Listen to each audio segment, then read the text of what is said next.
Good day. This is going to be a long rant, so if you don't have the time, just scroll up. If you're an anti-Duterte, scroll up.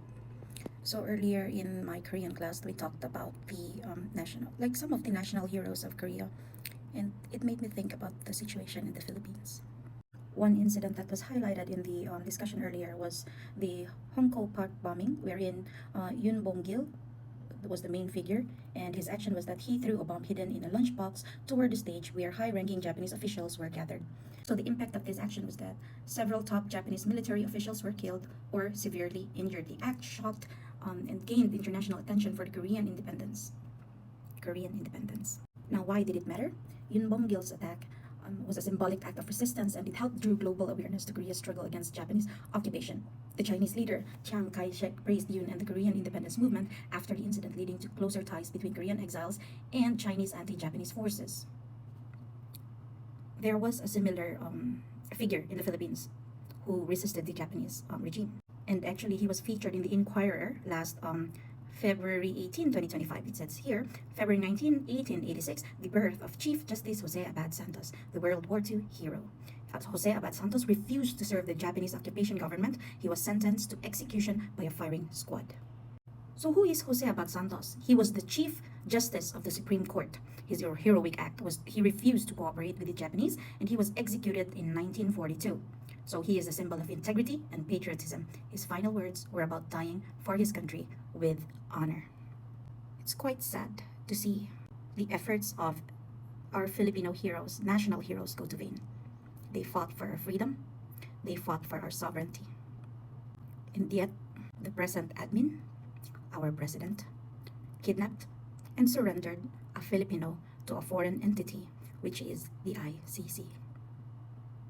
If it is true that he did kill 30,000 innocent people, why is it that you're asking for extension to present the witnesses?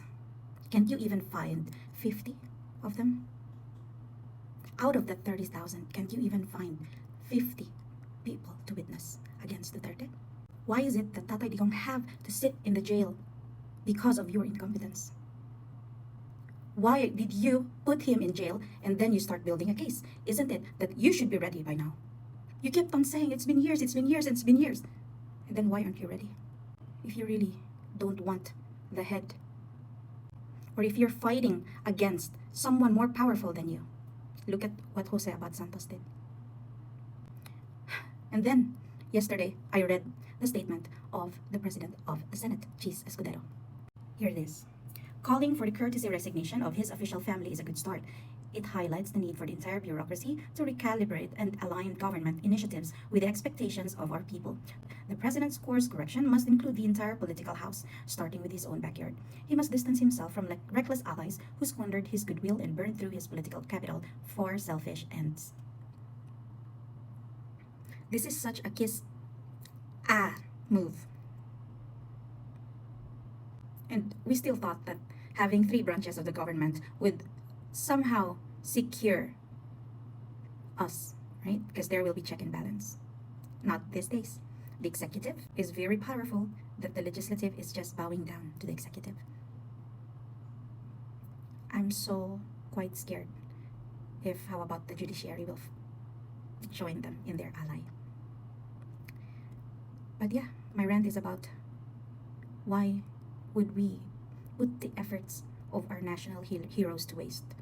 Why are we letting our Tatay Digong rot in jail while they still try to build a case against him? Bring back Tatay Digong. File a case against him in the Philippine courts if you want to. Not in ICC. We have sovereignty. We are independent. We don't need ICC to decide over our citizens.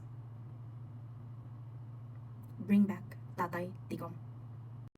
It hurts so much to think that I can drink the Coke Zero as much as I want to, and whenever a visitor of Tatay Digong goes to see him, Coke Zero will always be in their conversation. I'm like him. I really love Coke Zero. I wish I could share it with him. My gamer friends knows I drink a lot of Coke. I wish I could share it with Tatay Digong. It's so difficult to think that he's rotting in jail right now and he can't even have this tiny joy of sipping Coke. Bring back our Tatay Digong home. This is not just about being a supporter of Duterte. A lot of Filipinos risked their lives to have our independence. Why are we letting a foreign entity take over and decide the fate of our citizen? Please bring back our Tatay Digong home. Please.